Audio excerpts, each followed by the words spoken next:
This show is brought to you in part by Netflix. Head over to ctrdeal.com/Netflix for your free 30-day trial. Welcome home, Raiders. This week, we've got 5-mans in Warlords, and they might get a little bit tougher. Vodka's back on the war path, but what does that mean for the top 1%? And we're heading back into the war room and a lot more. This is Convert to Raid number 123. You're listening to Convert to Raid. Convert to Raid. The podcast for raiders in the World of Warcraft.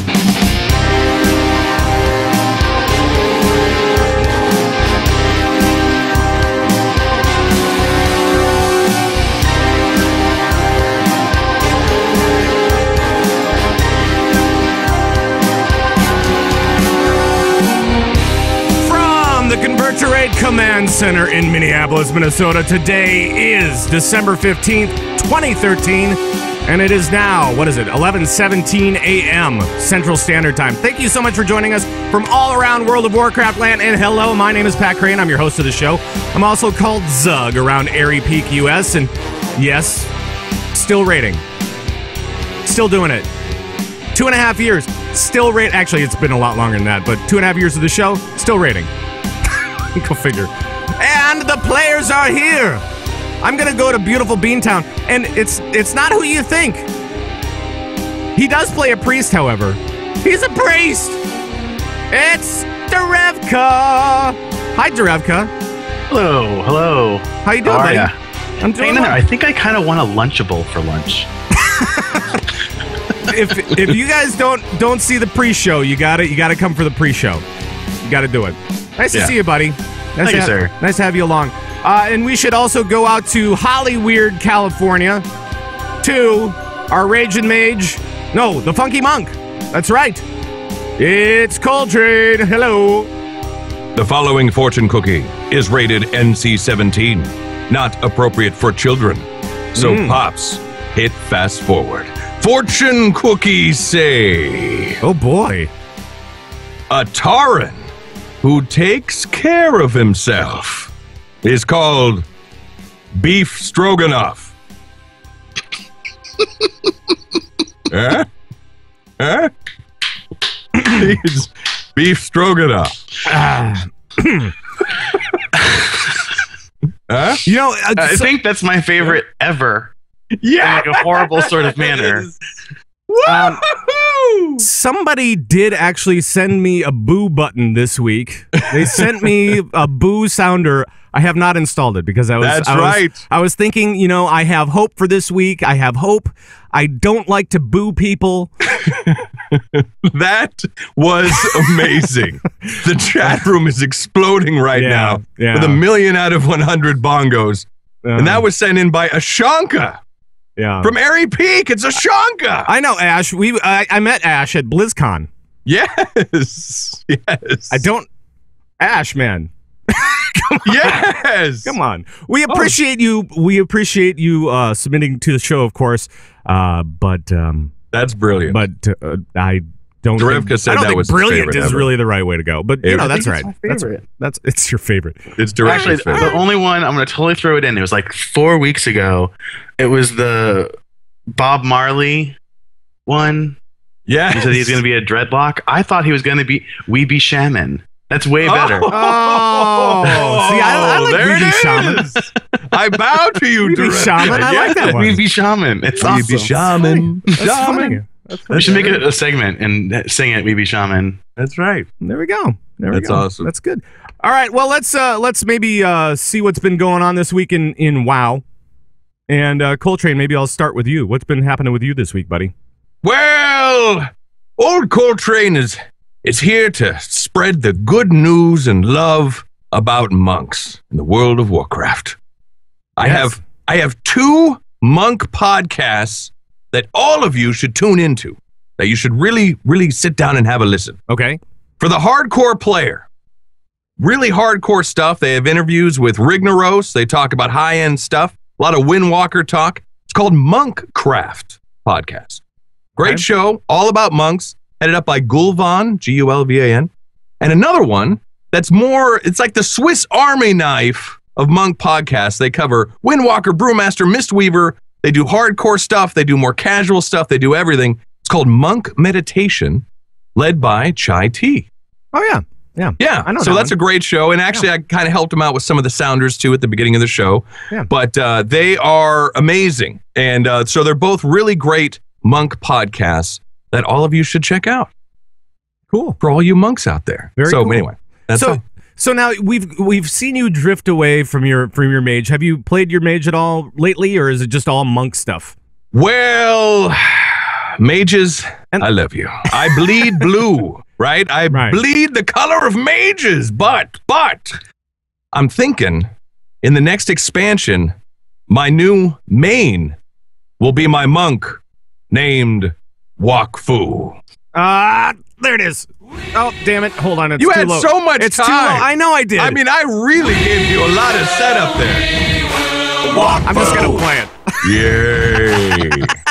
Wow. Sorry about that. I got distracted. I have two computers now. There's lots of buttons going on. You had like a good 6 seconds. I know. Yeah, it was telegraphed. I know. I did. You saw it was coming. totally telegraphed. And Thank you. And I had it ready to go, and then I realized that the volume was down, and I'm like, oh crap. This is not going to end well.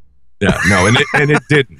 No, So it really did not. It really did not. But I think I'm gonna go. I think I'm gonna switch to monk. I'm really into melee now. Yeah. I love being right up in there and boss crotch. It's fantastic.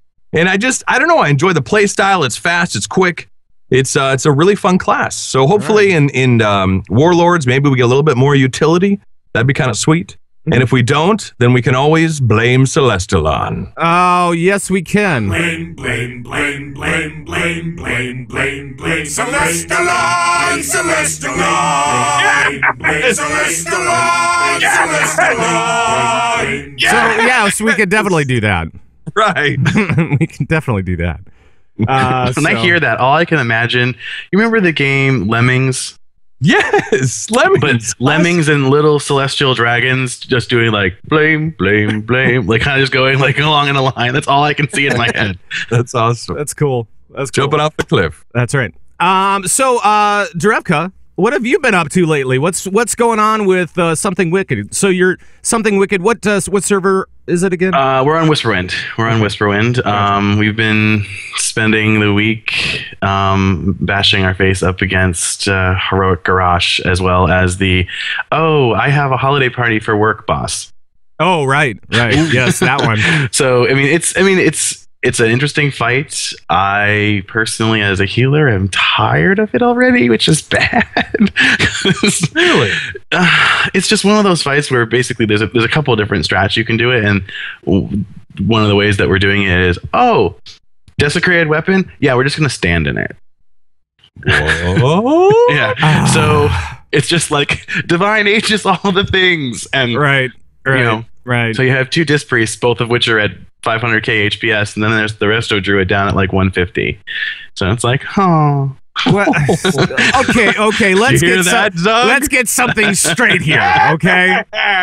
So now, down with resto druids. Well, the thing is, anytime you throw a disc priest into anything, they automatically rise to the top of the charts because their heals, which aren't really heals, and we won't get into that. But it's shields, right? I mean, it's a lot of shielding and a lot of bubbles and stuff. So all of those bubbles get used first, and that means that druids, shaman, monks, they don't get a shot to actually heal. My overheals look fabulous. But they're killing it. But the actual HPS looks like hell because we have a disc priest. So it's like, all right, well, I guess I'm just gonna I'm just gonna look at my overheals and go, yes. Well, any fight that gives you the ability to kind of predict when damage is coming, like when desecrated weapon is going out. Right. So you kind of have that ability to kind of preempt it, and then you also know when the Iron Star is going to hit the wall, so you can preempt that. So it's a total arms race. That there's two real arms races going on in a lot of healing situations. Is the cooldown arms race, which I think everyone is tired of, and I think you're going to probably see a big change in that. And they've hinted to it that you're probably going to see fewer raid cooldowns be available, and it wouldn't surprise me if raid cooldowns are only available to healers, or maybe only available to healers and tanks, and removing them from everybody else, like stuff like Smoke Bomb and Devo Aura from Rets, and that'll happen. But then you also have the absorb issue. A lot of that really is just meter mating. It's the real question is it a meaningful heal? Is it a non-meaningful heal? Is it just background noise? And it's hard because as a healer, you want to see the number and you want to look at the logs, but at the same time, it's hard to kind of get out of that mind space and view it as, if you wanted to play the single player game, you'd play a DPS. Right. Whereas you have to look at the healers as one unit, as kind of like this unimind. Yeah. So if the healers are working together, you're fine. But if you have one healer that's going to be like, Joe Blow hero, it can throw off the whole thing. Yeah, it's like Pat Krane. Exactly. Well, no, not. I mean, I try to be, the right mind every time and say, it's not about the heals, it's not about the numbers, it's about how many people are alive at the end of the fight, right? Did we kill the boss? Yes. Then I did my job. And I think you're lying. And I think you need to do that to a certain extent. And I got schooled on that really quickly at the beginning of MOP because druids. Wait a minute. Because druids were horrible. The numbers were horrible for druids. You are lying. You told me on this show that you wanted to switch mains because you're not seeing the numbers on the rest of druid. It's tough. And you keep on. That's the fight that you have with yourself all the time. Is this fight of, I gotta be a team player, but if you see your name at the bottom of the damn HPS category, right, and like even a tank is beating you or something like that, I mean, you just die a little inside. I got you. Really that makes sense. And so, it's easy for me to say, "Oh, it's no big deal," blah blah blah, because I'm playing disc at the moment. You're playing the priest. It's easy for me to sit in my ivory tower that I've built myself and just be like, "Oh, don't worry about the meters. I got this covered." But it's definitely tricky. I think disc priests have kind of gotten this weird balance because at the front end, it was Spirit Shell was overpowered because of the way the cooldowns lined up with the boss abilities. So you could just use Spirit Shell lined up with the appropriate cooldown, mitigate the big damage, and be fine. Well, okay, we'll fast forward 2 tiers. Well, guess what, Disc Priest? We're going to nerf the duration of Spirit Shell and make you lose 5 seconds on how much you can put up. Ha ha ha, we got you. Whereas all the Disc Priests are like, okay, well, we have enough gear that I'm just going to stack a bunch of crit and not even care about Spirit Shell and just use DA for everything instead. And they're like, oh. Because the reason why it balances so tough is because you have priests are in a really tough situation because you have 2 trees that do the same role. You have Holy and Disc, and anything you do to one innately will affect the other. So the big issue right now, the purple elephant in the room, is level 90 abilities. That's like Halo, shaking your head. Halo and Divine Star are the big 2, really the problem. But if you nerf those, you materially affect Holy. Ugh. So it's... I know. And holy info, Batman. That's a lot of stuff. That's crazy. Sorry, I'm just like... Blah, blah, blah, blah. No, I dig it, man. I dig it. It's true. I mean, it's tough when you're working with 2 different specs that are healing specs, and it's also tough. It's also tough when you have so many different healing styles that they're competing for each other and how they're used and how you can find some sort of balance in the way that they're presented is just, it's not possible. So you really have to look at a lot of different things other than just straight HPS in order to gauge how one person is doing in a group. And it's tough. It's really tough. Evaluating healers is probably one of the more difficult things to do, particularly if you're evaluating a healer app or even just healer comp in your own raid. Like DPS is pretty easy. It's like, okay, well, you didn't have a special assignment. You didn't have to worry about interrupting or crowd controlling anything. Right. You can just do look at their rotation. Did they miss cooldowns? Where it's like healers, okay, it's a little bit more of an art form than an exact science, so it's a little bit tricky. I don't know. Yeah, go on for days. Well, I'm curious, because you've been playing WoW. How many years? How long you been in the old WoW? Since vanilla. Since vanilla. You're a fellow vanilla player. I know, and here's the crazy thing: I have not taken a break. Wow, nice. That's great. Nice. Derevka. That's awesome. I don't even want to look at my slash played Right. Well, so let me ask you. So you've been now. Have you always played a priest or a healing type role? Yeah. The first character I rolled may have been a human mage. Yes. And then I shelved her at like 50 back when I was 60, and then played on a different server with a friend of mine. And I was like, what class should I play? And at that point in time, it was like, Dwarf Priest, we need Fear Ward. So I rolled my priest and then healed ever since then. That was the Fear Ward for, was it Onyxia, I think? Well, you needed it basically for the big three. You needed it for Onyxia, BWL, and Molten Core. Right. I remember seeing so many dwarf priests because of that Fear Ward. That's so crazy. So now priests, here we are, Mists of Pandaria, right? And disc priests are on top. They're just rocking it. How have priests been throughout? Have they always been incredibly strong? Has it been hills and valleys? Like, how have priests been throughout the incarnation from vanilla to now? Have they always been strong? You've always been strong. There's never been a situation where it's like, oh, you never want to bring a priest. Minus a couple encounters, which are more just the encounter is tricky. What's her name? Valithria, for example. That was like, okay, you need like one priest so you could guardian spirit them. Other than that, you let the shaman and the paladins have their heyday. But other than that, there really has never been if you had to bring a priest over somebody else, there was never a reason not to say, okay, go grab the priest. It's no big deal. There's really never been like a death knell for us. That's great. Even in Sunwell, it was add more chain heal, add more COH, ready, set, go. Right. Yeah. Yeah. And I'm actually leveling up a priest right now. And kind of like, because we're, at the end of the expansion, I thought I would, try it out again. I may have deleted a priest at some point, and it may have been over 50. I have no idea. Yeah. But so I'm trying out the priest again. I think this week I leveled up another couple of levels. So I'm at, I think, 58. I want to say I can get into Outland now. So that's good. But Disc Priest, man, you can do everything. You will never die if you level a Disc Priest. And you could just do whatever. You can do whatever you want. You can do questing. You can do dungeons. Anything you want to do. It may not be fast, but you won't die. Right. I mean, who cares about fast? And you won't even really take damage. It's crazy. If you bubble yourself beforehand, you could just smite away, and you never lose any health. It's crazy.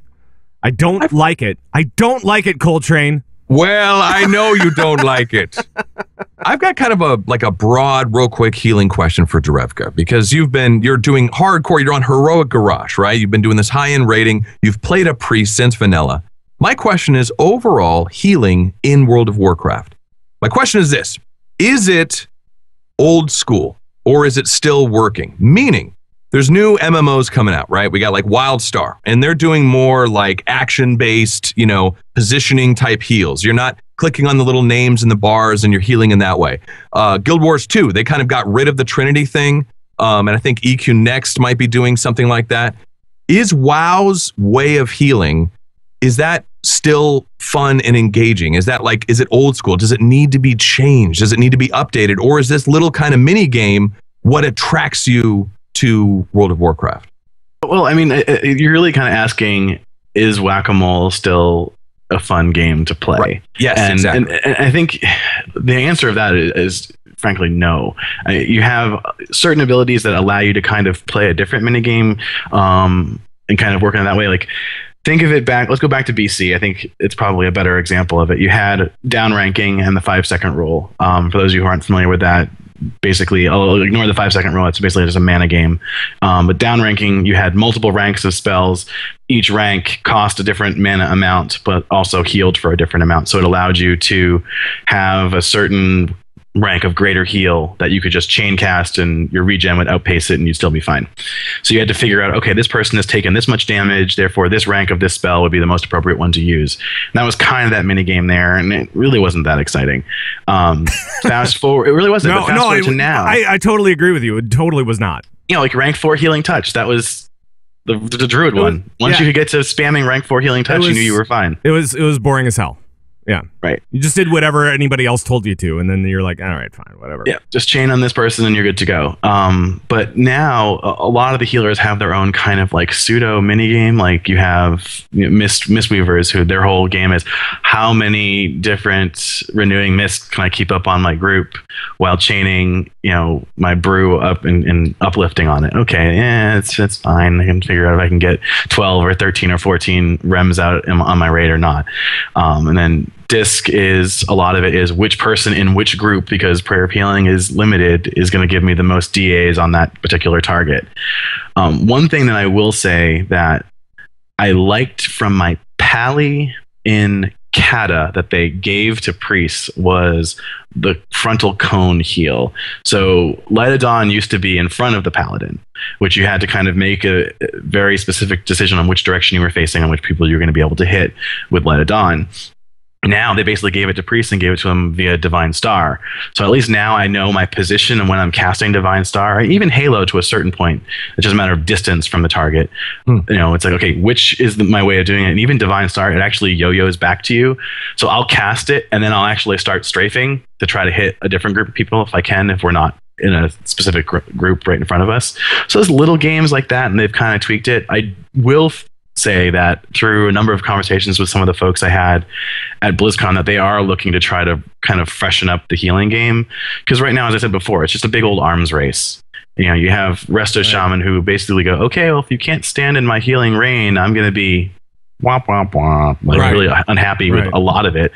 And I can just spam chain heal, and hopefully that'll work. You saw some of the level 100 talents that are trying to address some of that ability, making it a little bit more dynamic. I think you'll always have you're going to be looking at grid and looking at your raid frames and figuring out which target you need to hit. Mm-hmm. But I think you're going to probably see a little bit more of that component. I mean, Disc Priests have it a little bit with Atonement, even though I think the Atonement mechanic needs a little bit more revamping. Sure. I'd like to see it work more like Beacon. Instead of having it be a flat out smart heal, actually have it act more like a beacon. Like your Atonement heals only hit the target that you've selected it to, not this raid-wide smart. Yep.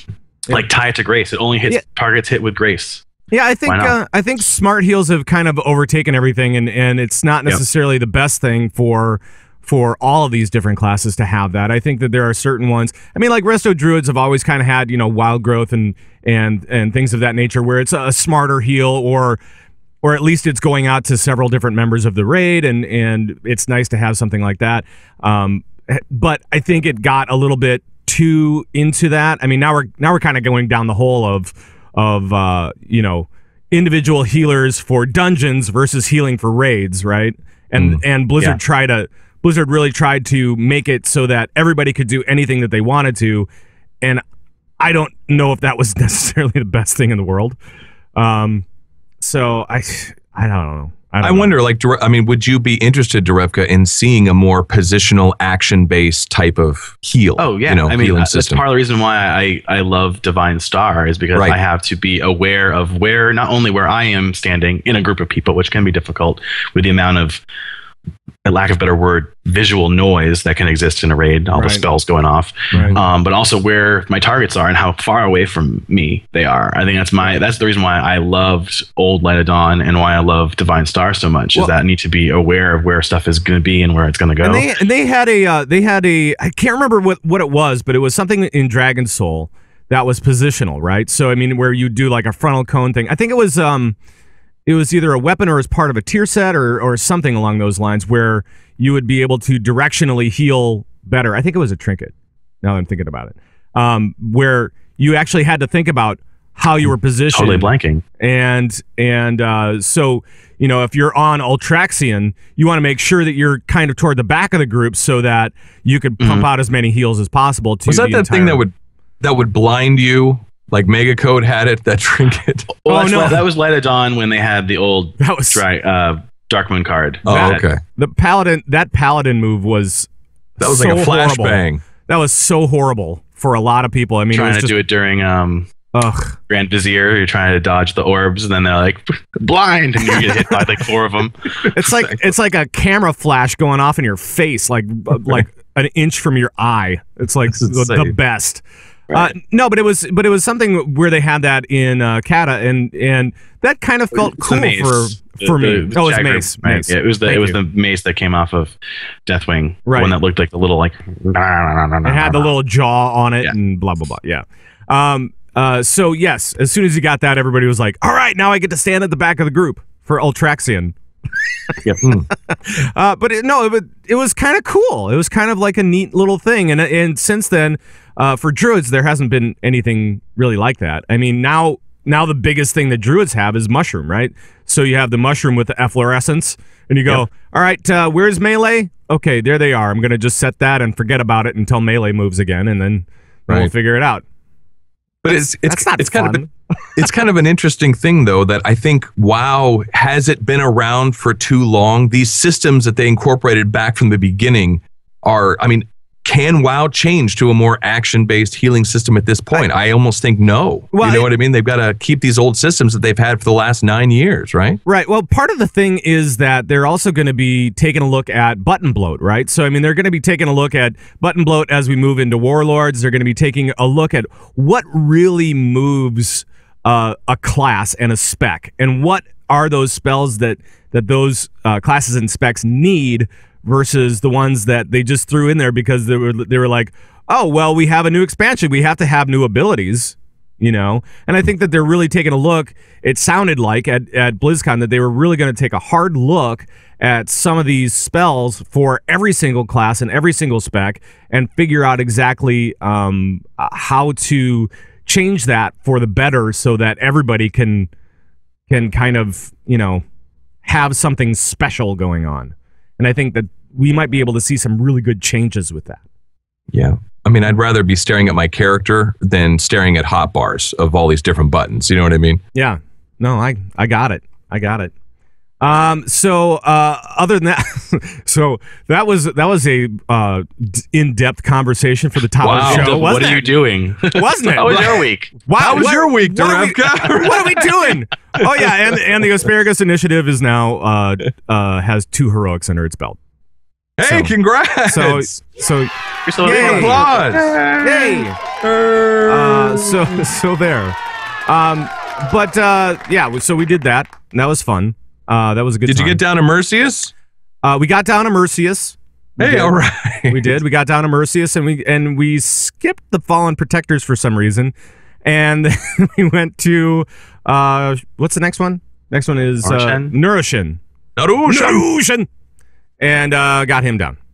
So Yay. yeah. So it was all very, very nice, and we were trying to, you know, I mean, we only have 4 hours a week, so it's like we have to kind of pick and choose what we want to do and try to, you know, maximize gear and. Don't make excuses kind in of front of Derevka. Don't. It's okay. No. I'm just saying, as far as what we did, as far as bosses, I mean, we just wanted to Right. pick and choose a little bit more, and it's okay that so- there's only 2 out of 14 heroic. That's a-okay. That's all right. No, I think it's great. So I'm totally cool with it. What are you guys tackling next, or have you not decided yet? What's that? Which ones are you tackling next? Have you not decided? Or Probably the one that we're covering today on the show. Protectors? Yeah, Protectors, and I think maybe who's the big bird boss? Not the bird, the Drake. Jikun? No, Jikun. We're finally doing Jikun on a heroic. Yeah, gonna go back. Going after Sinestra should be. Yeah, You mean Sinestra. the dragon, Galacras? Yeah, Galacras. Or the Drake? Yeah, Zach thing. Galifianakis. That's what. Yes. Oh my god. Someone needs to draw that, like, complete with like the beard and everything. Yeah, that'd be great. That'd be awesome. So I think we're probably going to go after that one as well, because I think the strat is fairly similar, right, to normals, I believe. For the most part, yeah. Yeah. It's just more damage. Right. I'm thinking that's the case. I mean, like, it's just more damage, and you have to be careful of the knockback on the tower team. Right. It's that one will get you. I got it. Chain All right. stun the things and go. One of the things that before we get into news, I just want to talk about one little thing, and then we'll get into news. And that is this. The patch 5.4.2 dropped this week, and it's a little tiny patch, right? But along with that came the store. Did you guys try the store? I did not. I mostly because I don't want anything. Well, I did. What did you think of the store, Koltrane? I bought all the things. It's too easy. I know. Too easy. I know. That's the point. You just hit a button. Right. And there it is. And they look cool and you can zoom in and you're like, oh, that looks, you know what? I would like that mount. And it's on a nice half off deal. And it's like, and then it's in your bag. Right. It's too easy. I know. It's way too easy. Oh. And I was talking about it on Legendary and I was like, this is extremely easy and this is just punch a button, put in your password, shows up in your inventory, good to go. There it is. And before, you had to go to like the website, and that, for us, that's just too much work. Like, wait, I have to alt tab out, forget that noise. Right. That's too much. Right. But this, they even got like a featured item, and he looks, the Blossoming Ancient. I've always wanted that. Right. Click, buy. Oh, no! That's done. That's done already. Oh, God. It's just way too easy. I don't know. Did you buy the chameleon mount? Yes. The Fey Dragon. The Fey Dragon. Yes,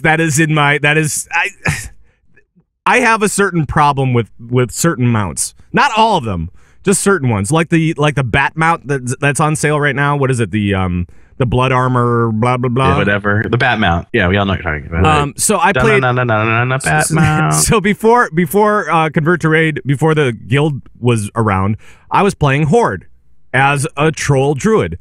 So I am so used to bat form for flying around. I have zero interest in that. But I know that a lot of people were like, a lot of Alliance folk were like, oh, the bat mount, I gotta get that. Yeah. So what is your favorite mount, though? If you had to pick only one mount to use. Favorite mount? I talked about this a little bit last week. My favorite mount is the Headless Horseman mount. Although the Fey Dragon mount is pretty damn cool. I will say that much. But Headless Horseman is probably my favorite one because it looks. Oh, and also the Thundercats, the right. JC mounts, right? Oh, gotcha. So the Thundercats that they released for the JC mounts. Those are a quick thing they're doing with mounts now that I really dig that they've never really done before is that. Mounts, they just, when they're like flying, it's essentially like as if they're running, but just in the air, right? Or like it's like the swimming, animation. Like it's very steady. But with the new engineer one, the Sky Golem, it doesn't fly straight. It like, whoa, it like goes all over the place, which is awesome. And the new mount that was on MMO Champion, it's got two-headed Hydra or whatever, it does that same thing. And I really dig that. It feels like real, like I'm really kind of flying around. Like it's not like, I'm just running, but in the air. It's got its own little thing. So I don't know. My favorite is the Sky Golem, but really because of this flight animation. And actually, we've got one to give away. We got to do this. We got to give this away to our listeners, man. All right, let's do it. Let's put it up on the Facebook or something. We got to do it. We got to get a little contest going or something. Right. But I dig this new kind of, they're changing the flight animation where it doesn't actually fly straight. It like, it like banks to the right and then to the left. Right. It's actually really cool. And when I saw that Hydra mount, I was like, well, I don't know if I really like the model. And then I saw it in motion. And the animation, I was like, oh, yeah, I'm getting that. I am so getting that just for the animation because I don't care about the skin. Who cares? Animation's looks cool. great. Animation's cool. How about you, Derevka? What's your favorite mount? Well, I fully admit that part of the reason why it's my favorite mount is because you can't get it. And it's totally the snot. I love my Black Proto Drake. It's the one that they removed after the tier in Wrath. It was the one that you had to have... the Immortal. It was the first meta mount. The Undying or whatever it is, or is the it? Undying was the 10-man version. Right. It's the 25-man version. It was the first meta mount that they added in the game, and then they removed it because Nax became too easy, right? Right. So I mean, I like being my own unique snowflake, I suppose. But that's awesome. Even though I hate the Proto Drake mounts in general because they kind of just sit there like mouth breathing the whole time. They're like that's right. But it's just I want to feel I'm total snot. I'm aware of the issue at hand. Right. And then I have my Spectral Tiger for ground.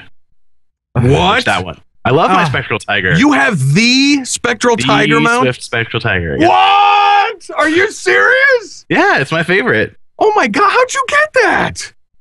Trading card game stuff. You're kidding. TCG. No, I mean, you just know. TCG. That's amazing. The Spectral Tiger mount. It's great. The thing is now, if you get a card, you actually get two. You get the epic version and then the non-epic version, because the way that mounts used to work, you had to have a slow and a fast version. And now it's irrelevant because it just rounds up to your current speed. So you actually get two, and you can either like sell one or give one away. Oh, man. Wow. Oh. Well, if you're looking to, give one away, I would. I'm just saying, good buddy Derevka. Oh, That's man. right. Oh, man. That's awesome, man. All right. And another thing before we get into news, I do want to talk about our new sponsor. Yes, we have a new sponsor for the show, and that is Netflix. And you can get a free 30-day trial right now if you just go over to ctrdeals.com CTR deal, sorry. / Netflix, and I'll put up the placard here in just a second. But if you guys aren't using Netflix, do it. Yes. I tell you. Oh, so I do another show that you guys know about. I know, and it's called That TV Show, and I do it with Jules, and we watch shows all the time, and we go to Netflix all the time to watch series from the beginning and all the way through the end. I mean, through the end of like one series or one season. And lately we've been watching, The IT Crowd. We watched a little bit of American Horror Story. We watched Which season? I watched season 1 of American Horror Story, which is beautiful. I like season 1. I didn't like season 2 as much. But yeah, I mean, there's all sorts of Sherlock. Hello. My wife is watching Buffy. That's why it's there, by the way. That's why that's there. My wife is watching. My wife is watching Buffy. My wife is watching Angel. She's really into the vampire stuff right now. I have no idea why. Admit it, you have a man crush on Angel. That's what it is. Well, that's right. That too. Yeah. I also saw Gleaming the Cube on there. That's Gleaming the Cube. That's impressive. No, but it's more than just TV. Your as cue well. says a lot about you. It's rather funny. It really says a lot. We do a lot for this for that TV show. So Orange is the New Black. It's for the show. It has nothing. Right, no, right. Of course. Orange is the New Black. Eureka. I mean, look at all these wonderful TV shows and other movies like Men in Black and I'm just kind of going through this stuff. 007. Pump up the volume. Netflix pump has up its the own volume. series, which was phenomenal. House of Cards. House of Cards. Yeah, That very was phenomenal. Great. That's worth just the monthly subscription alone. There it is right there. Right. And you can get all that free for 30 days if you just go to ctrdeal.com/Netflix. Once again, ctrdeal.com/Netflix. And you can get all of this plus more, and so on and so forth. So, and then you can talk with Pat about and Christian Slater. Buffy. That's right. Either way, I'm good either way because I have Netflix and I can watch all that stuff. So there. But great sponsor. We're glad to have them along. So get over to ctrdeal.com/Netflix, please. Calling all raiders from around World of Warcraft land. This is Raiding News. That's right. It's time to check out what's happening with raiding news around World of Warcraft, and we've got some more conversations on what's happening in the end game for Warlords of Draenor. I don't know how to pronounce it. I still don't know. I'll figure it out. Just call it Warlords. Warlords. WAD. Done. I'll call it don't do WAD. No. Let's call it Warlords. Nobody likes that. I feel like that's kind of what we've come to terms with. Yeah, I know. All right. Oh, you want to play that game, WAD? Yeah. I'm going to go play some WAD. Why not? All right. This time with your beef stroganoff. That's That's right. And we're back. And we're done. All right. So this time we were looking at the EU forums, and it sounds like 5-man dungeons might be a little bit more difficult this time around for this next expansion. I don't know if you guys have read the post. Hopefully you have. But maybe Derevka, what do you think about making heroic 5-mans a little bit tougher than they were in Mists of Pandaria? Well, I think we all get excited and say, yes, let's do it. But also you got to keep in mind what it was like at the beginning when you only had like 450 gear from questing, and some of the stuff was really tricky. Right. And I do think stuff felt really quick, at least from our perspective and a lot of Raiders' perspective. It was just grind them out as fast as you can, get the gear you can get to 463, and then get into the raids to start doing your raiding. Stuff seemed really fast, probably too fast, and there wasn't a lot. I mean, there's a couple that only existed on heroic, and there was, I know we ended up grinding out our first 2 levels just in doing chaining dungeons again and again and again and again and again until we hit 87. Right. So I was just like, oh, Jade Temple, I don't want to look at this ever again. And they had 4 normal dungeons as you were leveling up, right? And then they had, I think they added like a few more. So it was like maybe a grand total of like 7 or 8. Right. And didn't they, like a couple months back, tuned up one of them to be a higher level? Because that was an issue that if you couldn't get into a heroic dungeon, you really only had like 2 options to get gear. Like there was no like level 90 normal, or there was like only 2 options, and that's an issue.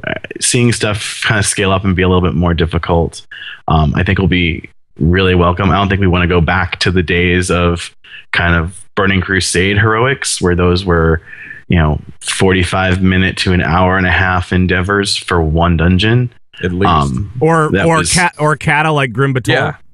Oh, Grim Batol. I was like, oh yay, we had to do a bombing run, and the tank drop. Right. The tank drop because he didn't want to wait around for an hour and a half. I wouldn't want to either. No one did. No, nobody did. At least I was a healer. I could go back into queue in 10 minutes, and everyone else is like, son of a. Right.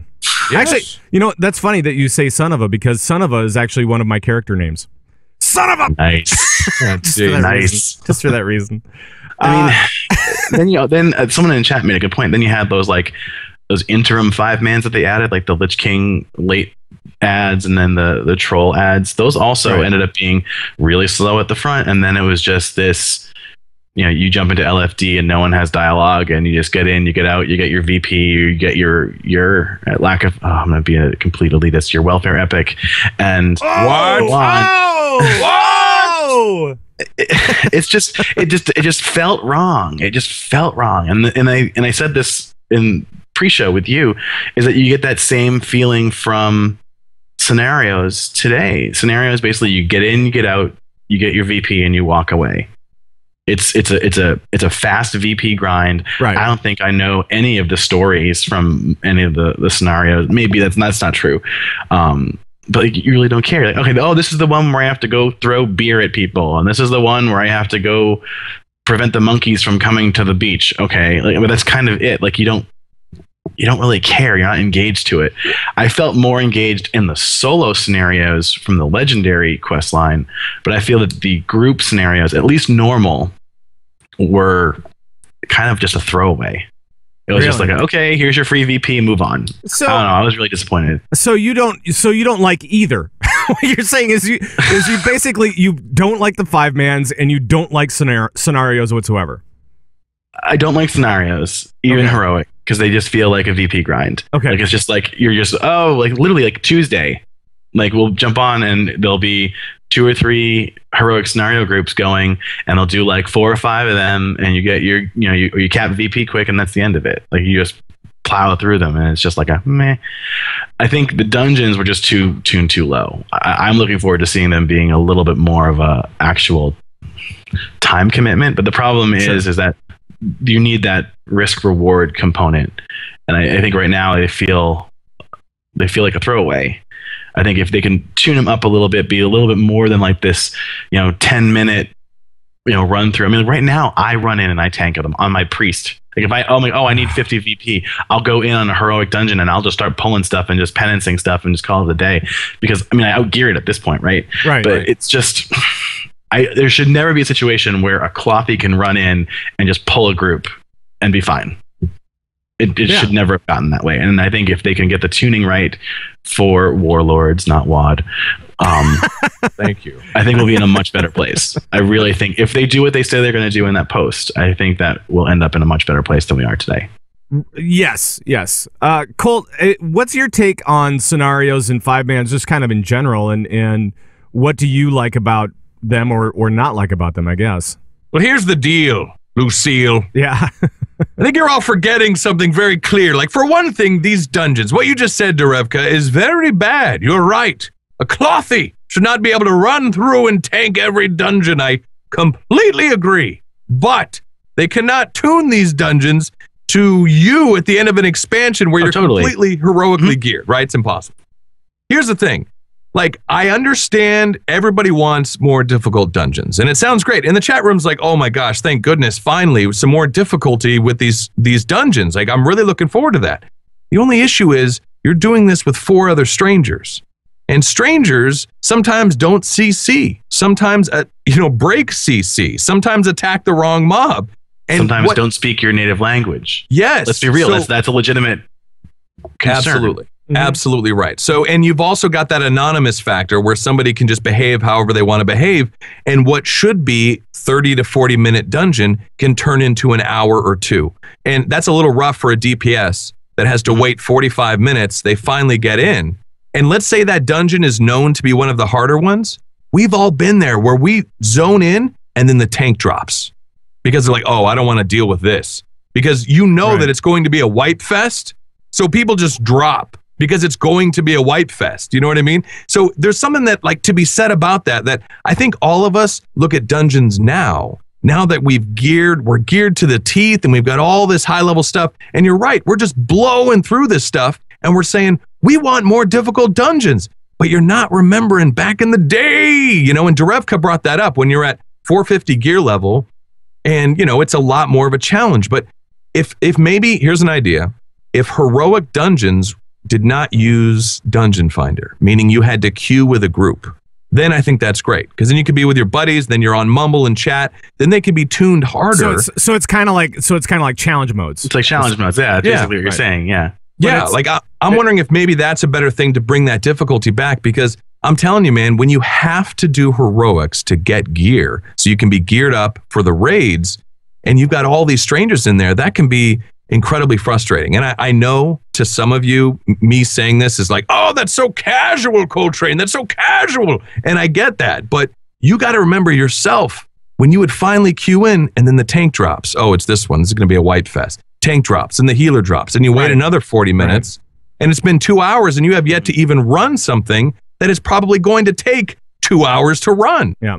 Well, and do you guys think that, okay, now I see it popping up in chat room as well, and people are talking about using scaling technology to kind of even out some of the rough bumps as far as 5-mans go, and group content just kind of in general, especially for and I don't know at what level, maybe normals you'd be scaled, and then heroics you'd hopefully be geared at that point.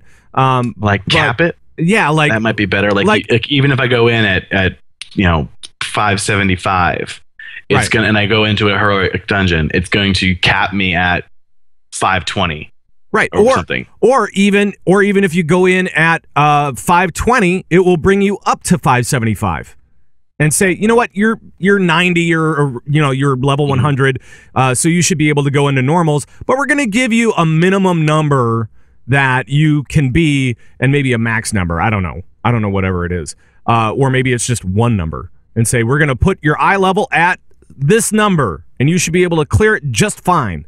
With everything, we're giving you all the tools you need to be able to clear this dungeon efficiently, fairly quickly, and yet still have there be some difficulty level and have it be the same every time that you go in there. Right. The thing that I think we need to keep in mind, though, is what Colt is talking about is actually, it's two things. You have the difficulty issue, but you also have the social dynamic that exists within the groups. Right.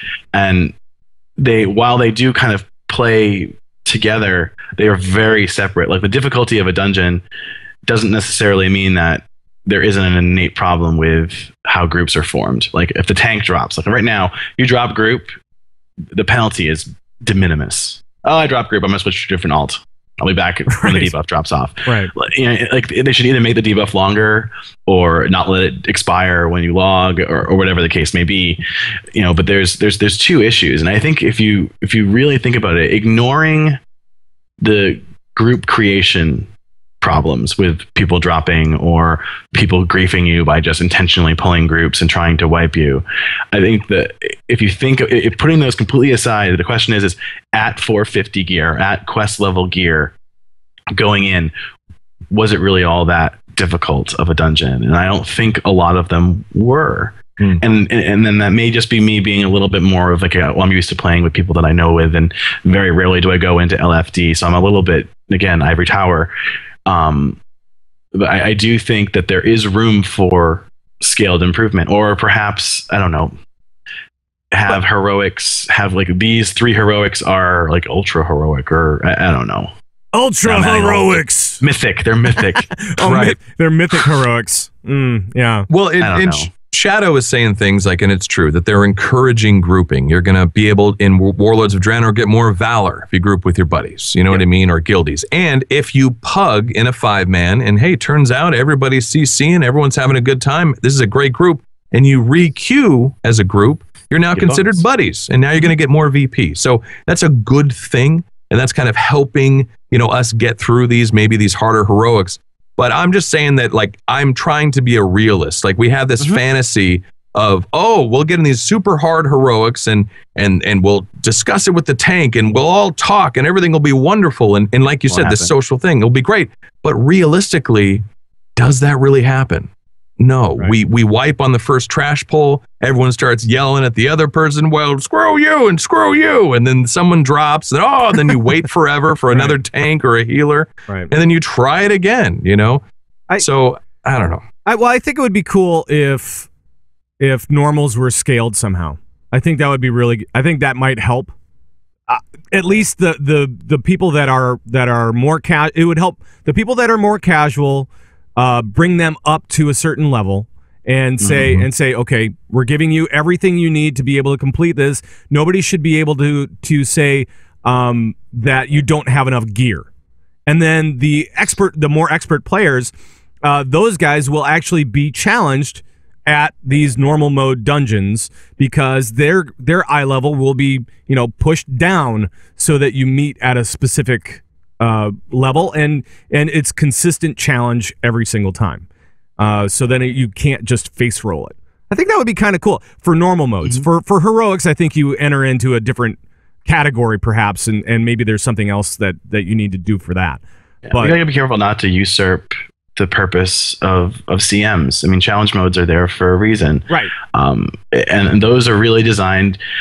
I think they tried to hit too broad of a group of people with CMs. I mean, they want everyone to do them. The problem is they, at one point they were like, it'd be great if people could pug and do challenge modes. And the first thing that comes to mind is like, really? Right. Girl, no. It's like no, pugging and challenge modes really are not supposed to go together, I don't think. Well, the problem is that they right? Look, you had a communication issue, and then a lot of it was, okay, well, this is the part that we all have to use invisibility potions, and this is the part where we need a roar, and this is where we need this way. So it was very mathematic on where you needed to do it. And they flat out said, they buffed the reward for doing it. It was a lesser amount of VP, and then they actually gave it a higher amount of VP to try to get people to do them more and more. And it sounds like they're going to reintroduce them again in Warlords, and I think that's probably a good idea. I'll be honest with you, the only reason why I did them is I wanted my transmog gear.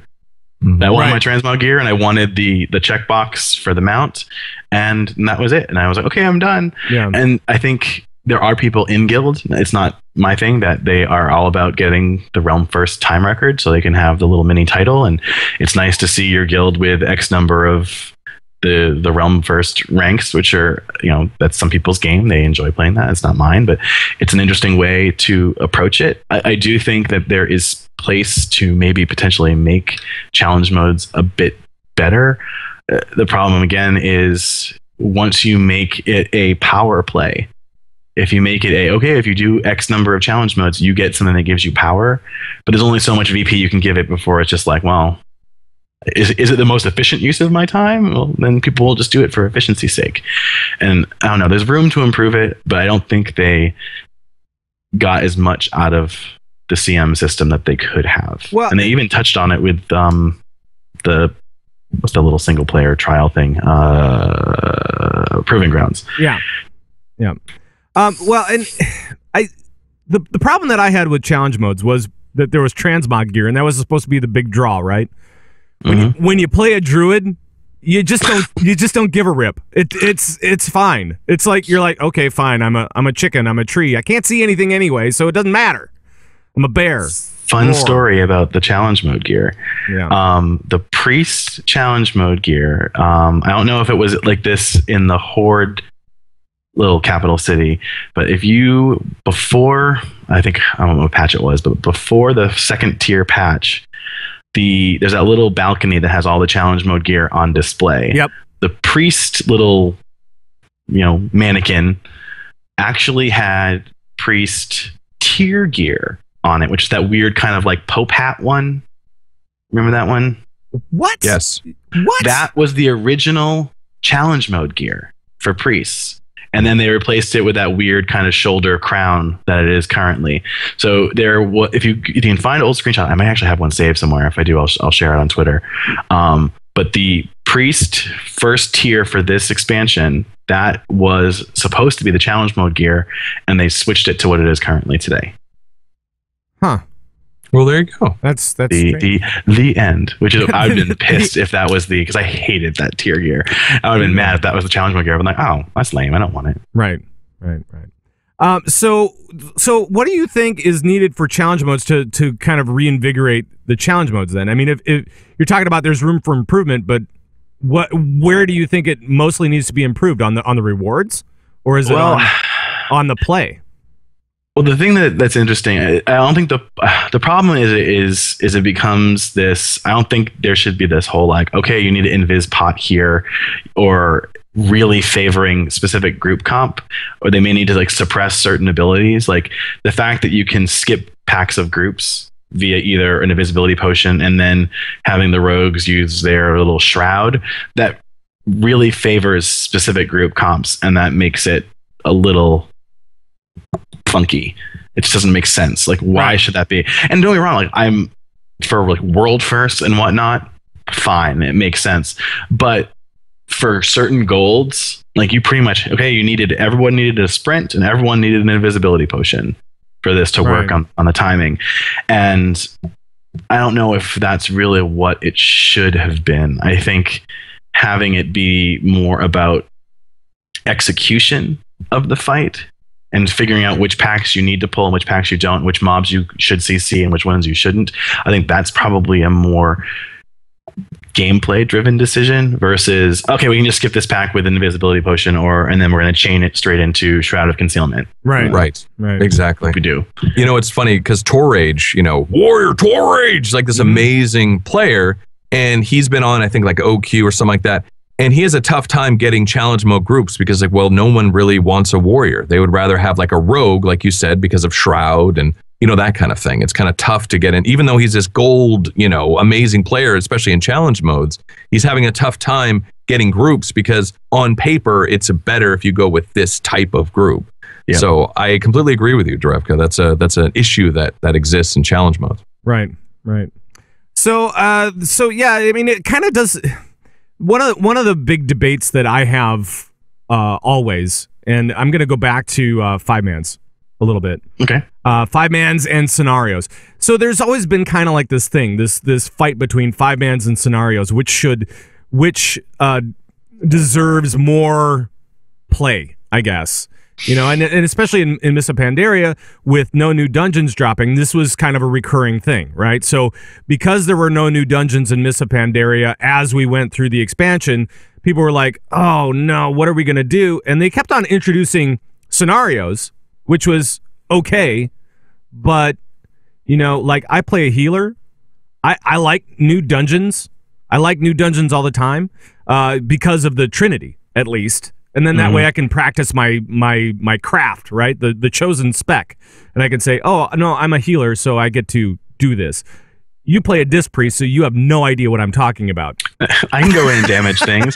No, but you're right. Like if you queue as a healer into a scenario, you're now committing the other two people to a longer scenario than they could have had before. You can do a scenario with all 3 DPS. Right. With no problem at all. Right. So, and it's like, okay, well, you don't really get to do anything because you don't need a healer to do it. So you don't really learn anything. Yep. Satesh in chat made a real good point.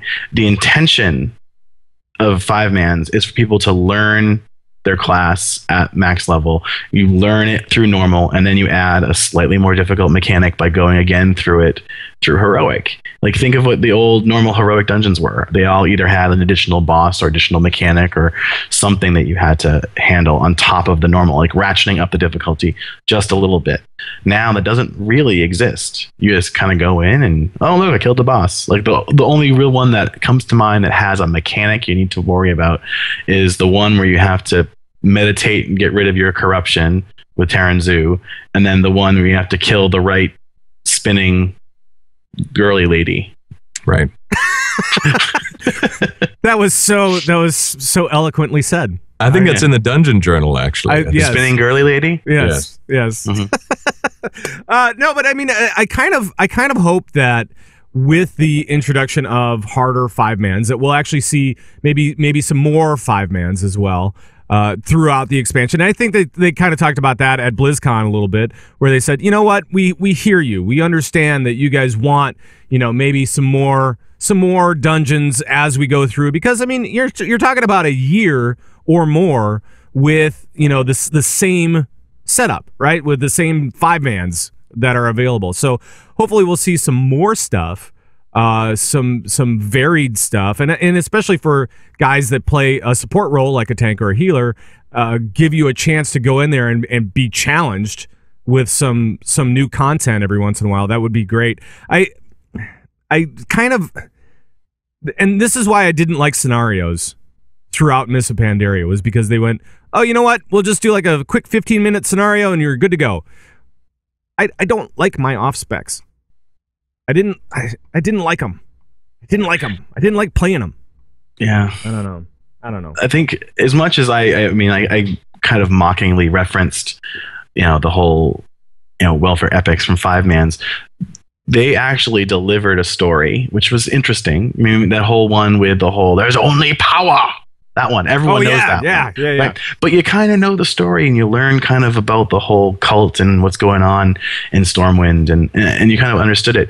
I think scenarios deliver the story a little bit better, but but you can't get both. You can't have it be an engaging dungeoning experience and deliver the story with a scenario the way they want to. Scenarios are great story deliverers. Yeah.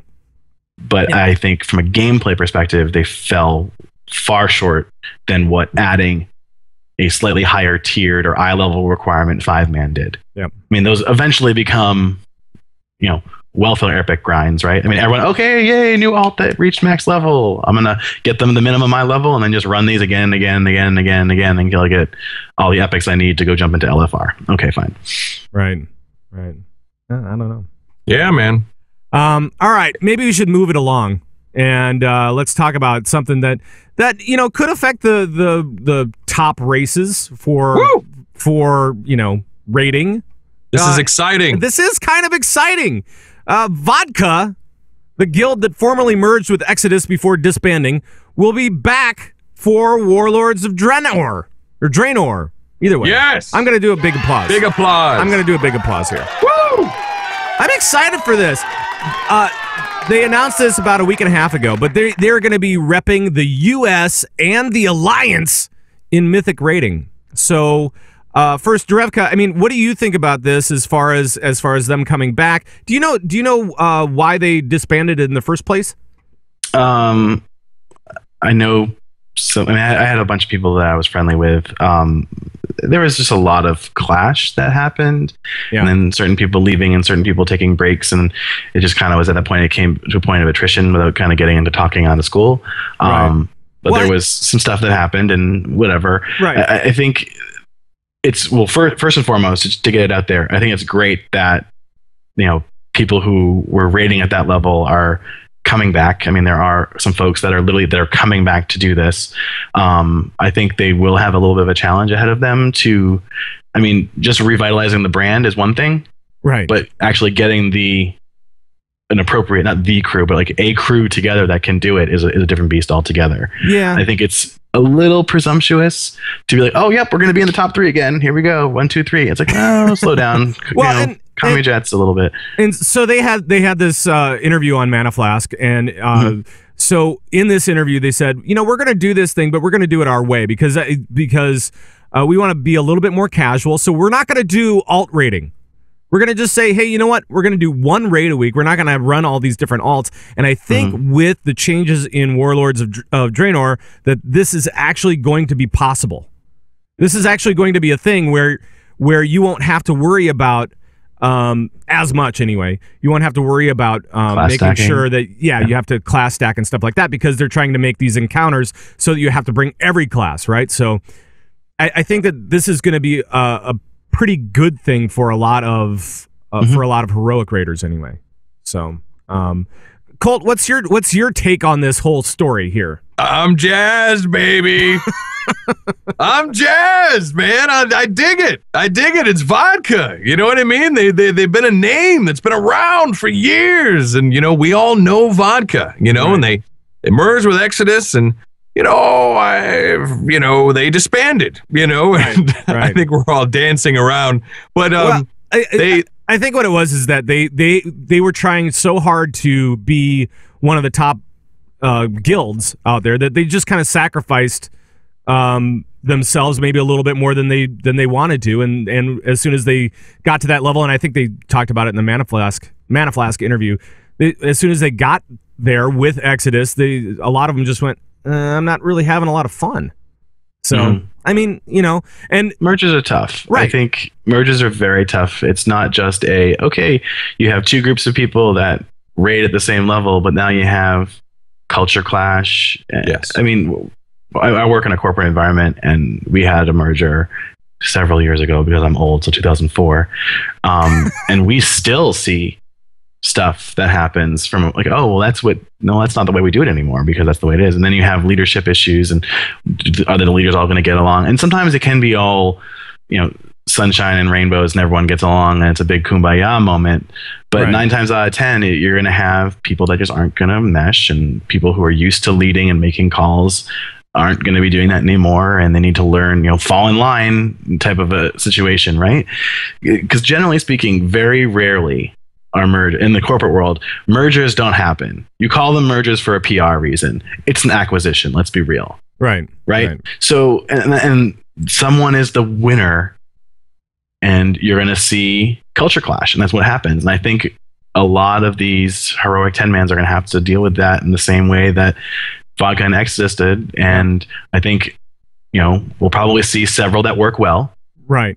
Well, I think I'm jumping topic. Yeah, but just to kind of get everybody else there, with Mythic raiding now, we're seeing a lot of 10-man teams like Paragon and other, top-notch 10-man teams. They're like, oh yeah, we're going to gear up for Mythic. That's totally fine. We'll just add 10 more people. This is going to be tough. And then you have guilds like Vodka coming back into the fray. And so we're going to have, I think that it's an interesting time right now for heroic raiders. That's that, and interesting is both good and bad. I think it sounds exciting. To me, there's momentum going here, and it's exciting. And just like you said too about not having to really class stack is I think a very positive and wonderful thing that you're going to need to bring just about every class, because there's going to be certain mechanics in these raids, because it's great because now they can tune it perfectly. 20 man. It's not going to be 10 versus 25. They know exactly how many people you're going to have, and pretty much you're going to have every single class. So they can have class specific abilities that you need to use during that encounter to be more exciting encounters. And I dig it. I dig that Paragons is now going to the 20-man fray. I dig it that Vodka's coming back. Like, there's some momentum here, and I'm digging it, man. We're getting back into it. Right. So what does this mean for, Derevka, let's go to you. What does this mean for the overall heroic team challenge, right? I mean, we're seeing, tens grow, we're seeing guilds come back. So what does this mean for like Blood Legion and Method and those guys? It's interesting. I mean, I think look at it from what have you been seeing for the last year, particularly in the 25-man world. You've been seeing more and more guilds start to just either fall apart or take a break or retire from raiding, and that is what it is. This is one of the first times in a long time that you've seen someone kind of come back into that step, right? Which is awesome. I mean, it's great for the overall raiding community, particularly at that kind of higher level. You're going to get a very specific type of player. Those higher level players, not all of them, but tend to be either involved in the community in some capacity. Not all of them, but I think it's a slightly higher percentage when it comes to an advocation standpoint, advocating for classes and maybe a little bit of theory crafting here and there. But it doesn't necessarily. There is not really correlation between just because I play at top level doesn't necessarily mean I know how my class works from a math standpoint, but there is some overlap, and that does exist. So you see a lot of that kind of fostering each other, and competition is always good. I think you have more people competing for that. And again, another US guild is a great thing to see up there. I do think that there are other guilds that have been really kind of stepping their game up over the past several tiers. Like Promethean, whatever, were awesome. They've been kind of making big steps forward, which I think is great. Seeing more people kind of make those leaps forward and adding more in that upper echelon is only going to make things better for everyone. I really, really do believe that. It's going to be interesting. It's going to be really pretty cool to see everybody fighting on the same bracket and all these teams kind of like rebuilding, and I just don't know what to expect. It's gonna be kind of cool. I like Shadow Setesh in our chat room said, all right, for these new raids, you bring 10 unique classes plus 10 warlocks, and you'll be good to go. Nothing to worry about. That's all you need. That's right. He says that because he's a shadow priest. He's one of ours. Oh, that's awesome. All right, we do have to move it along because we have a lot more show to get to still. So let's go into the War Room.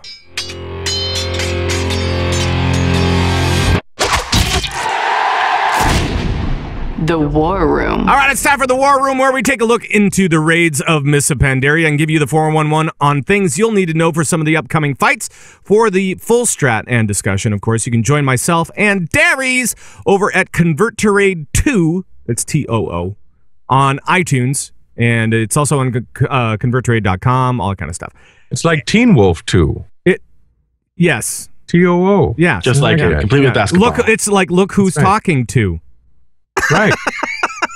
Starring Jason Bateman. Yeah, let's just do all 80s movies that end in TOO. I think we hit both of them. Yes, I think so. All right, this week we have the second encounter. We're behind. I understand that. This week we have the Fallen Protectors. Convert to Raid presents The Fallen Protectors. Months ago at Blizzard HQ. Blizzard Entertainment, how may I direct your call? Excuse me. I am He Softfoot, here to see Greg Street. Ghost Crawler? He stepped out. Okay. But Celestalon is expecting you. Celestalon, hello my sparkly dragon friend. Hello, He. Have a seat.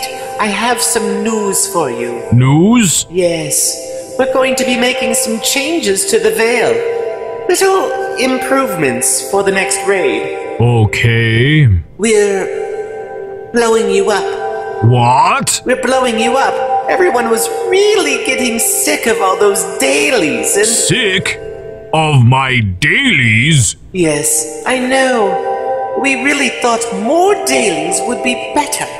But apparently they didn't do too well. So we thought the easiest thing to do is just to blow you up. So I am fired? Just like that? I must provide for my family. No, nothing like that. You see, we've come up with a better idea.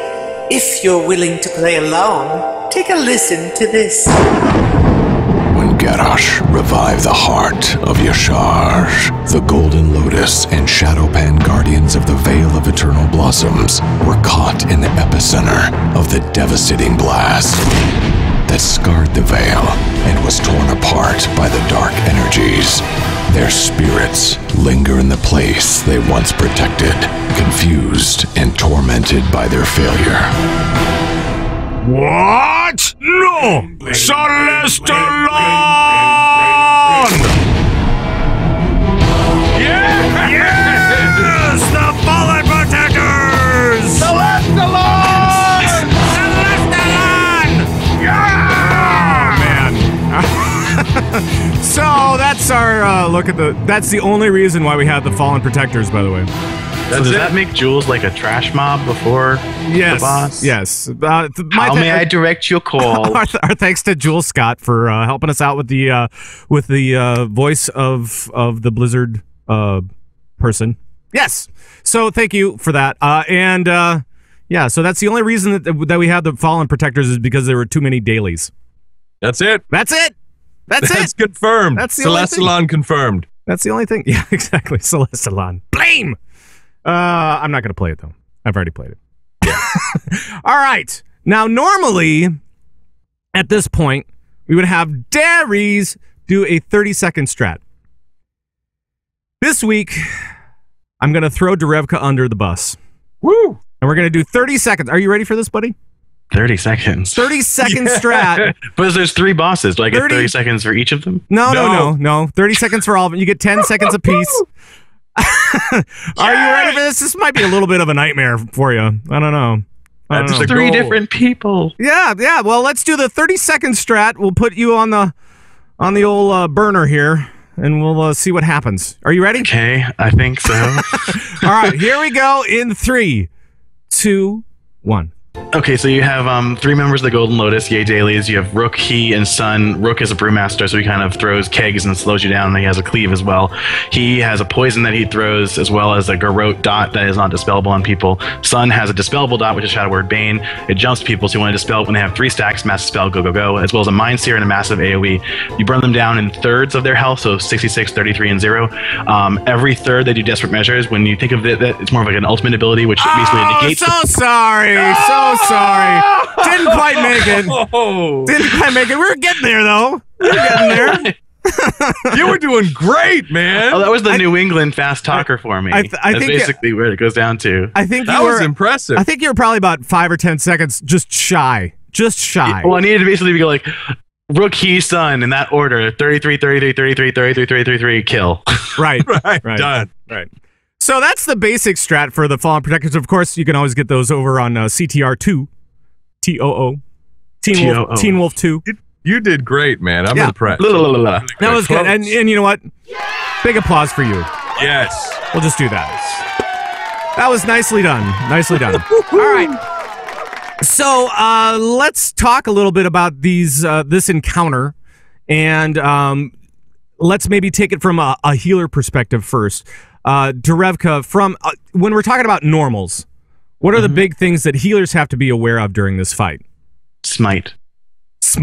That's all you do is just smite, and then you're good to go. No, I mean the big thing is there's really 3 debuffs that you need to keep your eye on.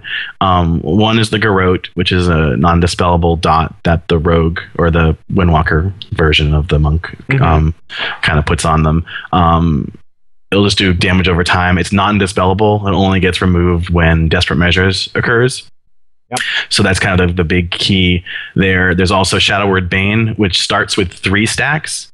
You just need to make sure that whatever your raid frames you're using shows the number of stacks that are available. So if you have your 8-second cooldown dispel, you're going to be removing the 3-stack version, not like a 1-stack version, because every time it deals damage, it jumps. So if you get the 3-stack, it's not going to jump to anybody else. And if you fall behind, just have your Shadow Priest or one of your other healing priests use Mass Dispel to get it off of a group of people if necessary. Then there's also the debuff that goes out, and I'm blanking on the name of it. It looks like a rogue ability that allows you to pass that debuff voluntarily. There's an ad that focuses the person who has that. So generally speaking, rogues and other high mitigation classes should be using that debuff and holding it until that ad is taken care of. So Shadow Priest can disperse and kind of soak that ad's damage because they'll be focusing on that person with a debuff, and then pass. Are you talking about the debilitation? Is that the one? No, I can't remember. It's called And again, I'm a healer, so I don't care. I don't know. It doesn't really affect. I know what the ability looks like in Grid. But generally speaking, as a healer, you want to make sure that you watch the dots, the Shadow Word Bane, the non-dispellable Mark of Anguish. Thank you. Yep. The non-dispellable Garrote, and then every time that there is the big AOE through Desperate Measures, you're going to want to be using your raid cooldowns like Barrier and Diva Aura, as well as kind of timing your Spirit Shell to kind of mitigate that damage that's going to be going out. Right. Now, Koltrane, as far as from a DPS standpoint, maybe. Do you have any tips or anything that you want to say about this fight? There's a lot of like poo-poo on the ground. You got to not stand in that, like poo-poo. Yep. But you really got to focus your deeps. You can't just like, well, I'm just going to kill everything, and pad the meters. I mean, you can, but you focus on that first guy, you get him down, and then he does like a special ability. What's that called? What's that thing that he does? Desperate measures. It's every boss has a desperate measure, and each one is individual for that particular boss. And so it kind of depends on which boss you're talking about, but it's called desperate measures, and it happens every third of their 33%. Yeah. So, right, and then he does the marked ones on the first one, right? Is that the marked guy? Mark of Anguish. That's he's. Rook does a defiled ground, and what is it called? I can't even remember because again, I'm looking at it on Grid as well, or your Voodoo for me, or all the debuffs, and I'm like, all right, so stuff is going out. We've got ads for Rook. That's the big thing. Those ads drop down. Tanks have to pick those guys up. He's thing is the embodied anguish or the Mark of Anguish thing, and then Sun has the dark meditation. Right? She puts out that bubble. Yeah, stand in the bubble and then cool down through it. Yeah. And it's all the AoE. That's the glorious AoE, because here come the ads. You AoE them down, and the meters skyrocket, which is great. Right. Well, the key thing is controlling when each of them transition to their desperate measure. So if you're just going to tunnel in on he, and you get him down, and you trigger 2 desperate measures back to back, you're going to be in trouble because now you have one of the other ones too high health. So generally speaking, you want to kind of go in a specific order and kind of walk through each of them, one by each, pull off a third off of one, then go with a third off of another, and then a third off of another, and then back to the first one. But generally it's like Rook, he, Sun is the kind of generally accepted order. Yep. That's also a new album that drops next week. Rookie Sun. Rookie Sun. Rookie Sun is amazing. The beats are incredible. It's the fat beats. Everybody loves the fat beats. But target the marked one. That's a big problem, is that, a lot of people don't target. You got to target the marked. Who becomes, when that mark goes out, you tunnel him down. Right. You know what I mean? Right, exactly. And then after 33%, your goal is basically just to kill them all at the same time, right?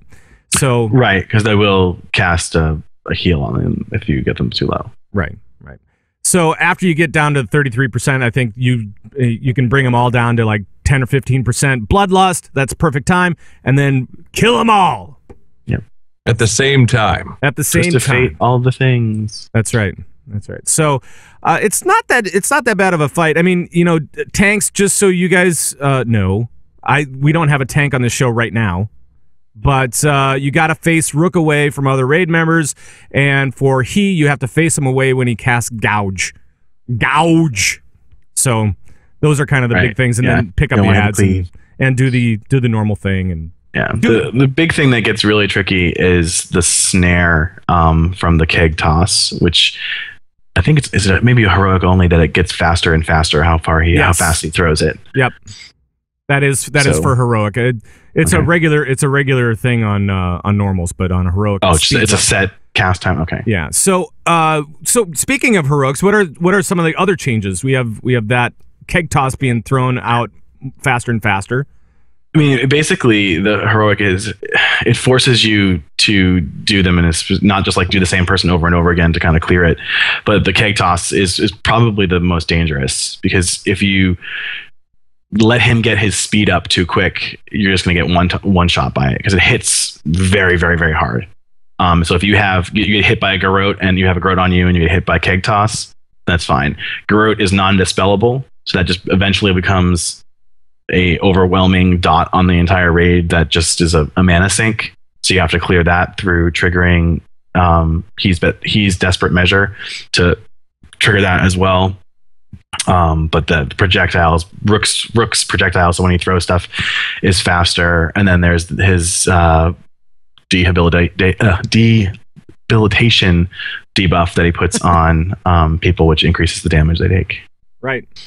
And then Sun, her AoE does more and more damage. It's a fixed percentage of your health, so it gets increased by 10% each cast. So it starts at 30, and then it becomes 40, and then it becomes 50, and then it becomes 60. So if you just kind of ignore her calamity is just going to wipe you if you don't reset her. Sure. Well, and both of these encounters, both on normal and heroic, are introductory fights, right? I mean, we just got done with Immersius, and Immersius. It sounds complicated. On normal, Immersius is pretty much a cakewalk, and on heroic, it's not that bad either, as long as you have the right strat, as I found out. You just control the ads.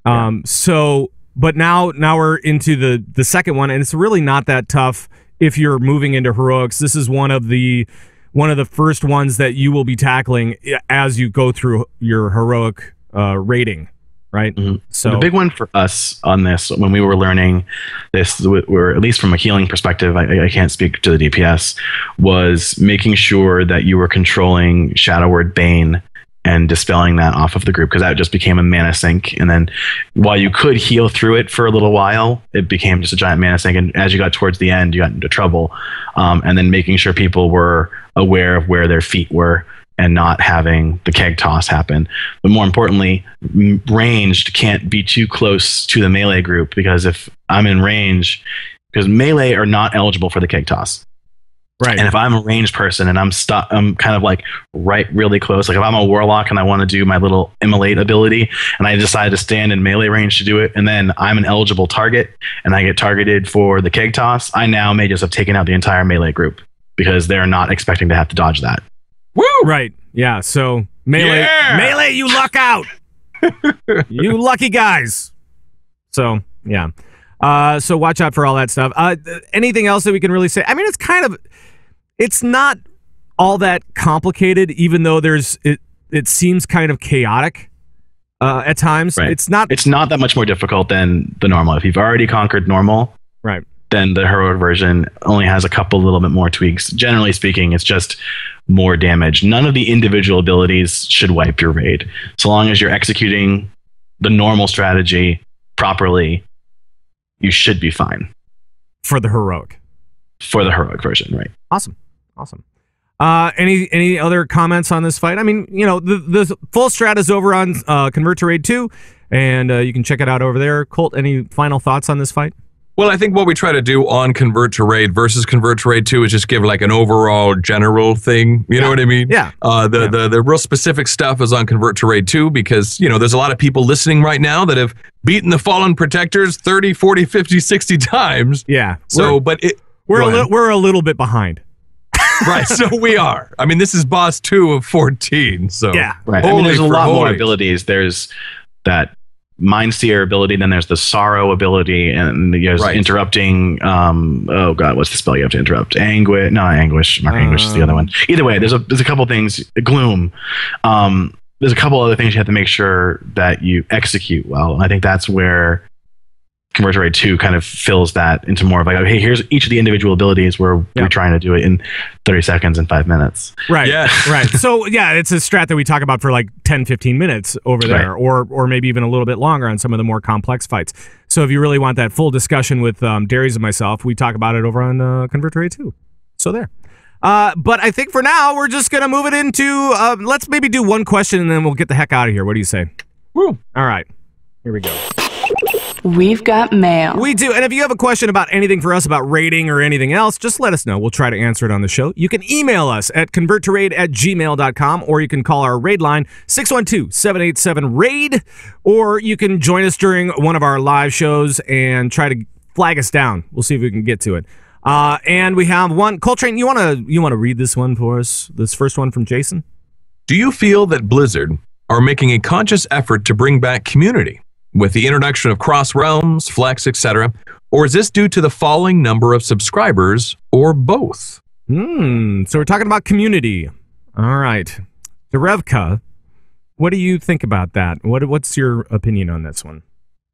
Well, I don't know. I think throwing the subscriber comment in there is a little bit of a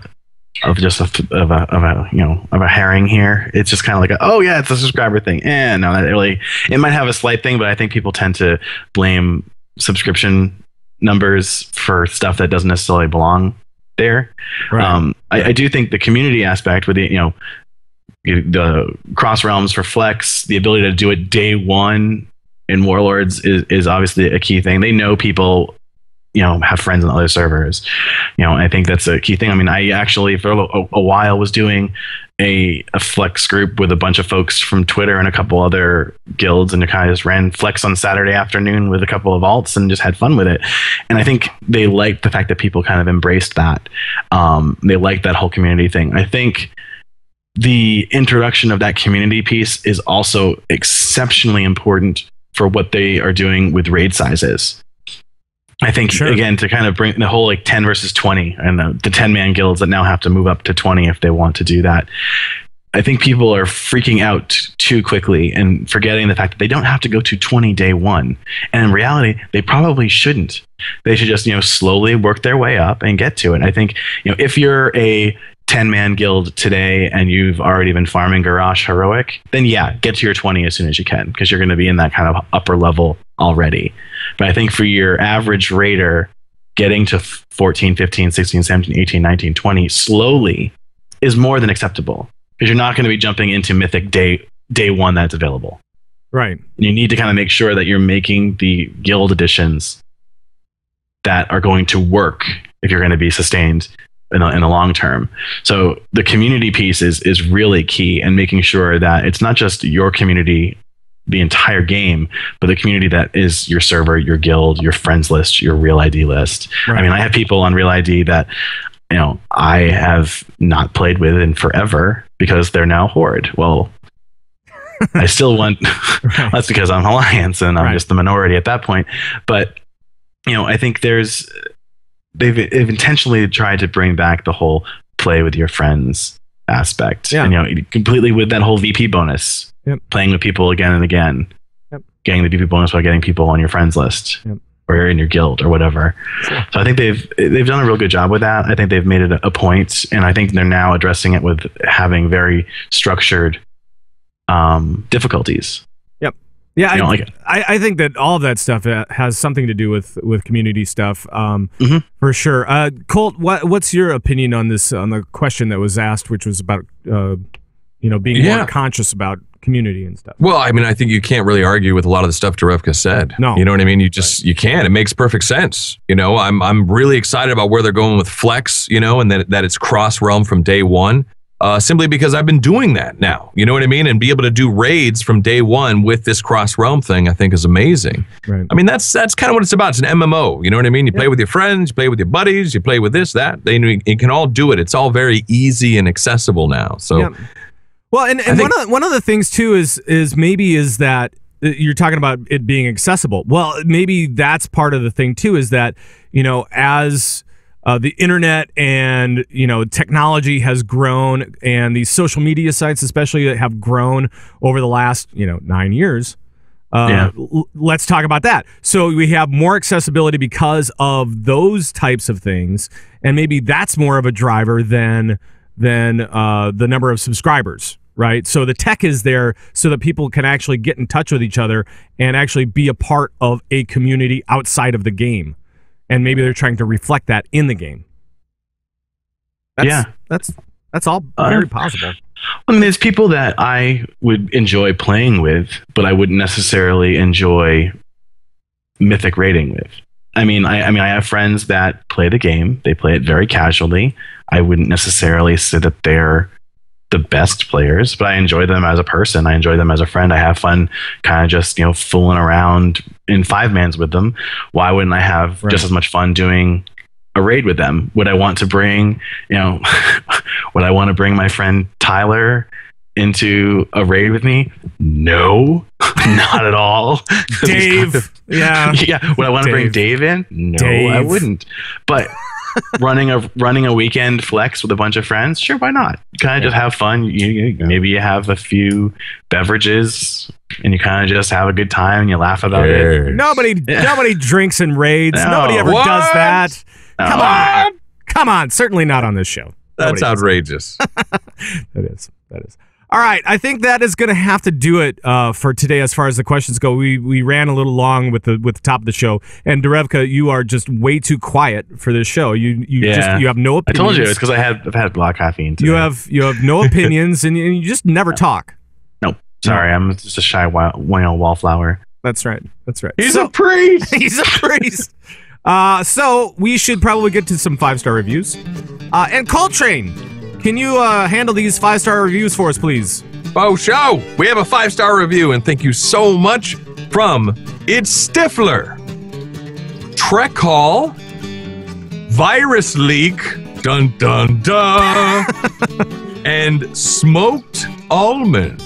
There we go. Hey, and for the guys that watch the video show on YouTube and on Gamebreaker, we really enjoy that, and thank you so much for all the different thumbs ups that we get, and all the great comments we get on Gamebreaker and YouTube and all that kind of stuff as well. So thank you very much. Any shout outs here, fellas? I've got tons, but I can't do them right now. I can't do them right now. All right, that's cool. I'll give a shout out. Yeah. I'm going to give a shout out to Kira, who is in the guild Temerity on Windrunner, and he is working on a phenomenal project, if you haven't heard of it already, which is warcraftlogs.com, which is basically like an amazing logging site that is becoming to be one of the best alternatives to World of Logs. I mean, the amount of work he's put into this, I mean, we've been involved in it from kind of earlier alpha testing, and it's now in open testing. If you haven't poked around on it or you haven't used it yet, I strongly urge you to. It is the next generation. It is the next generation of logging for raid teams. I mean, really. The fact that I can plot my own mana over the duration of a fight and see my upticks and downticks over the entire fight, and then plot my HPS over that. I mean, the amount of work he's put in is nothing short of spectacular. So check it out. Yeah. Kira, is it what's the website for it? Warcraftlogs.com. There we go. And it really is, everything that I've seen about it is really extraordinary. Yeah. When you compare it with other systems like World of Logs. I mean, it has place to improve, and he's working on a couple of things, particularly how you can crawl for specific data, and he just rolled out rankings because rankings are important. But it does look really phenomenal, and I know that Darius has been playing with it as well, so I'm sure that we'll be hearing about this as it continues to develop through beta and so on and so forth. I want to give a shout out to you, Derevka. Thank you very much. Thank you very much for joining us. And the music just quit on me, so it looped. I'm gonna bail on it. But I'm gonna say thank you to you, Derevka, and thank you for coming on. And your guild is Something Wicked on Whisperwind. Something wicked. Something wicked. Wicked.